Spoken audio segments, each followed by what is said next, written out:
Hey guys, what's up? So today I kind of wanted to talk about a more sensitive issue that I feel like it doesn't get all the attention it really needs, and that isn't really talked about in the way that I feel like it should be.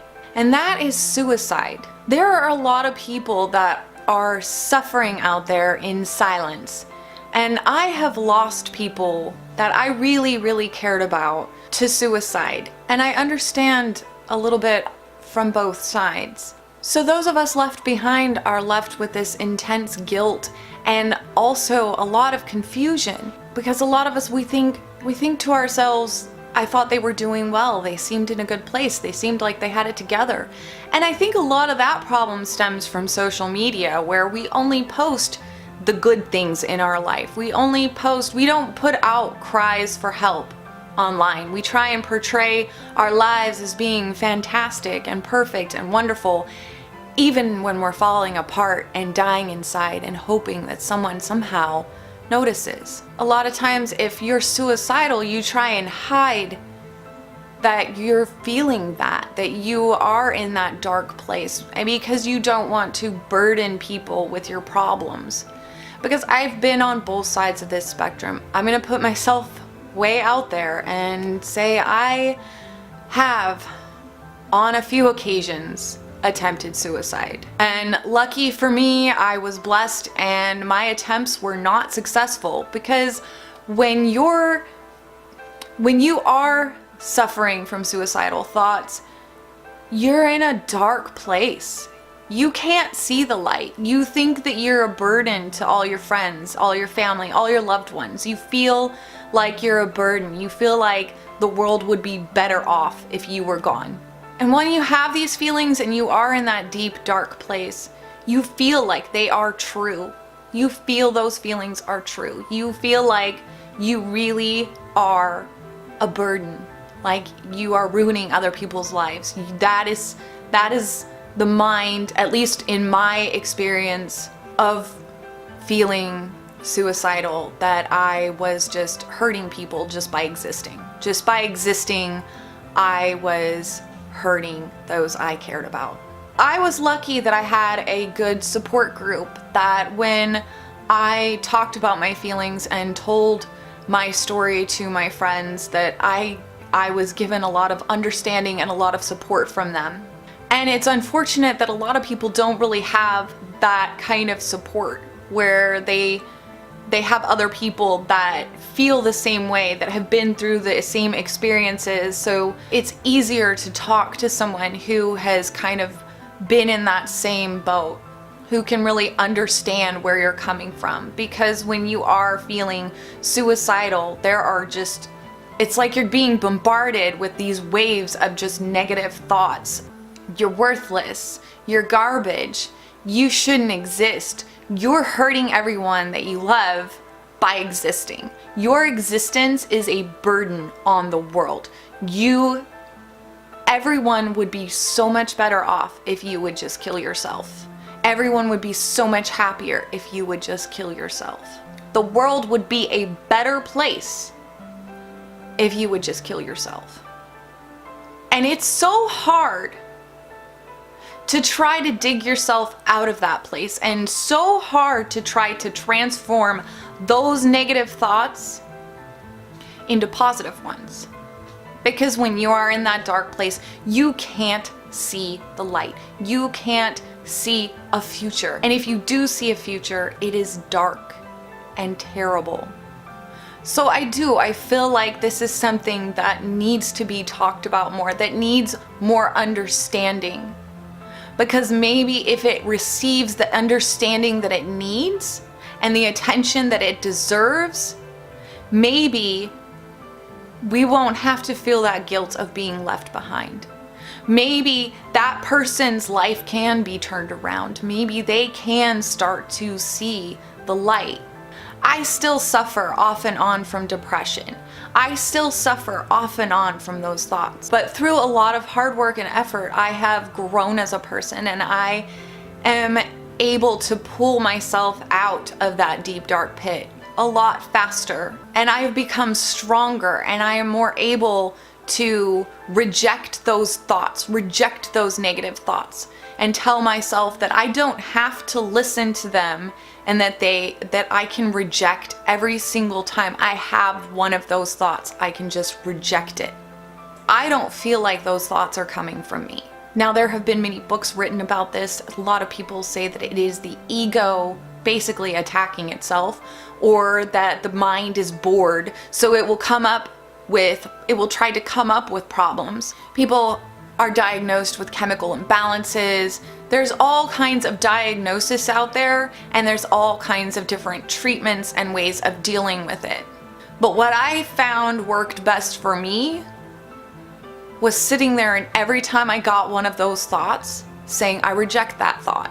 Over months of saying constantly, I reject that thought, every time a suicidal thought entered my mind, every time a negative thought entered my mind, every time I had that thought, everyone hates you, everyone would be better off without you, the world would be a better place without you. Every time I got one of those thoughts, I rejected it.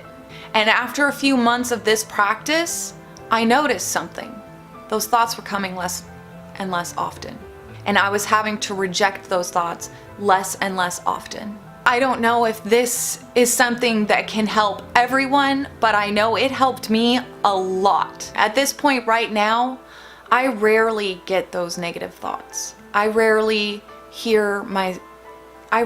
have my mind telling me that the world would be a better place without me. I rarely have my mind telling me that everyone would be better off without me. I rarely have the thought that I am making this world a worse place by my existence.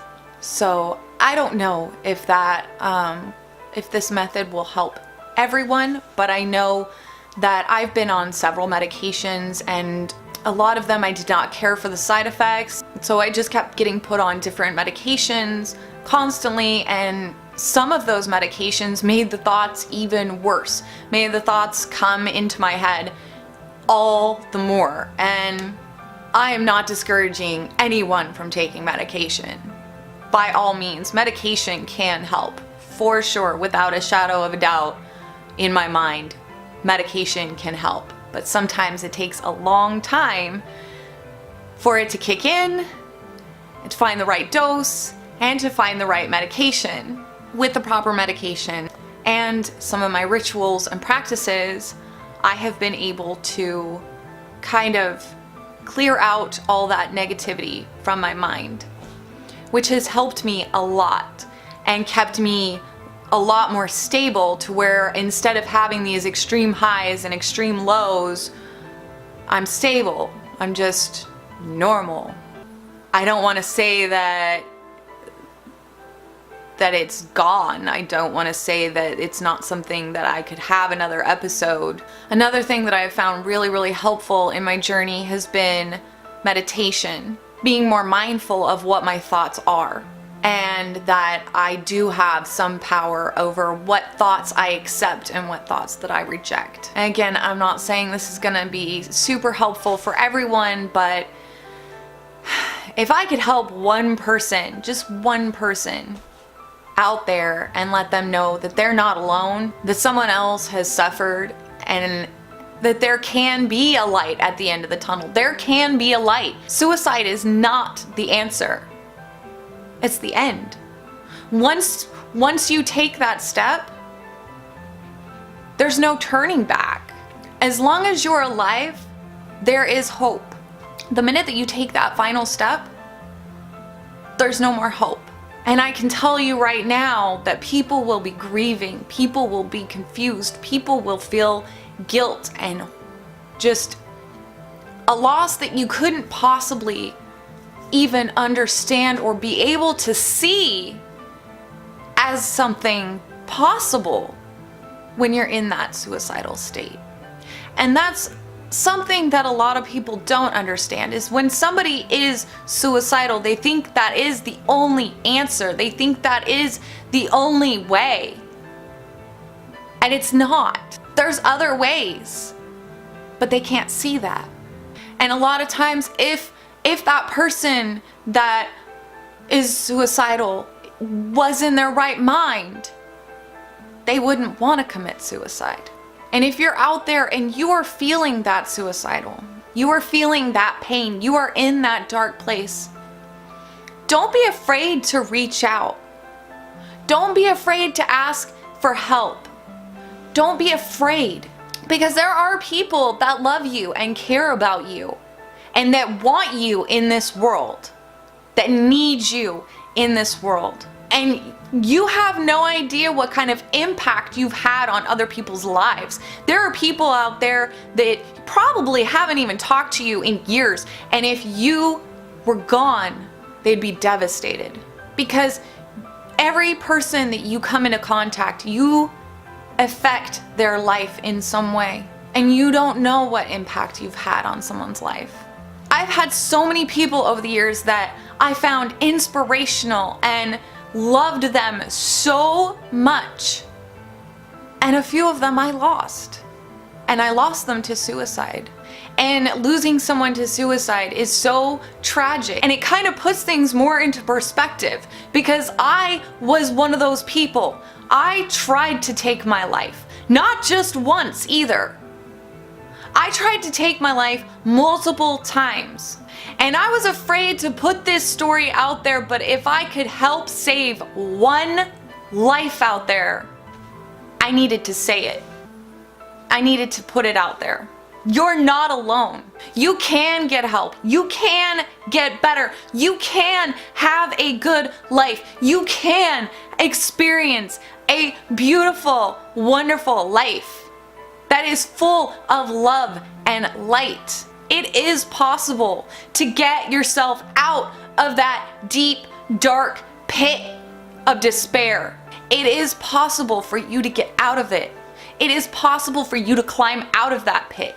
Suicide is not the answer. It's the end of everything. The end of hope, the end of dreams. It's the end of everything that you once were. And it hurts everyone whose lives you touched.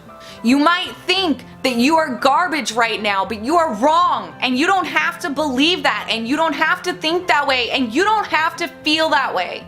You can pull yourself out. We need to create an environment where we can talk about it, where we can have an open dialogue, where we can help others get past this, where it's okay to feel these feelings. It's okay to not be okay. It's okay to be depressed, because the last thing you need is to add insult to injury, to make someone who is suicidal and depressed, who is experiencing that, feel guilty about experiencing those feelings, to feel guilty about being in pain. So if you're experiencing this, speak up. Let others know, because sometimes we have no idea, because you're hiding it too well. You've gotten too good at hiding how you really feel. You've gotten too good at putting on a mask and making everybody around you think that you are okay when you are not. You've gotten too good at making everybody think that you are happy when you are not, when you are far from it. So don't be afraid to speak up. Don't be afraid to come out of that closet and let people know how you feel, who you really are right now, and that you are hurting inside, and that you need help, that you need somebody to reach out and just help you to get out of that pit. Don't be afraid to tell people that care about you. Don't be afraid to tell your closest friends. Don't be afraid to tell your family how you really feel inside, what is really going on in your mind, because they probably don't know. They probably have no idea. Just know there are others like you out there, that every day can get a little easier. Every day can get a little bit better, a little less dark. That you can pull yourself out of that pit, and you might get knocked back into that pit. You might get knocked back in. But each time you get knocked in, after you manage to climb your way back out, it gets a little bit easier to climb out. It gets a little bit easier to pull yourself out of that dark place. You don't have to stay in that pit. Like I said, I hope that this just helps even one person out there to know that they're not alone and that they don't have to go that route. And I hope that for the people who are suffering from loss because of suicide, that you can kind of get a glimpse of what is going on in the mind of a suicidal person, and that it's not your fault. If I had succeeded in my suicidal attempts, it would have been nobody else's fault because I hid it. I didn't want anybody to know what I was feeling. I was afraid to tell anyone. I was afraid to talk about it. I didn't want to die, but it took me a long time to realize I didn't want to die. And if you're out there right now and you are feeling suicidal, call a friend, call a loved one, call the suicide hotline, call someone, because it's not too late to change your life. It's not too late to pull yourself out of that darkness, no matter how long you've been trapped there, no matter how old you are or young. So please, please, if you are having these feelings out there, try to get help, because there is a whole world out there. And it's not always filled with darkness. As much as it may seem that way right now, it's not.